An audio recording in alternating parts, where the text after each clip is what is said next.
Ano, Tito Sen, gusto mo talaga, Tito Sen, gusto mo talaga ng away? Ito, makinig kayo mabuti. Ha? Alam mo, ayoko nagagalit ako kasi palaban ako eh. Tito Sen, gusto mo talaga ng away? Gusto mo, bukod sa kabit mo, sabihin ko kung sinong girlfriend mo sa Itbulaga na girlfriend din ni Bossing. O yan, sige na, o yan na.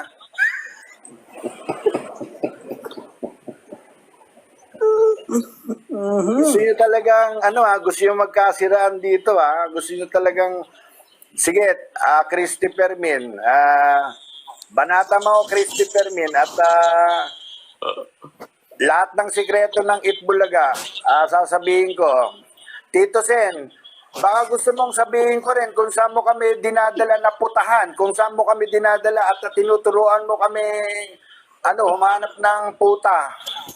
Sa Macau. Gusto mo, Tito Sen? Yun ah.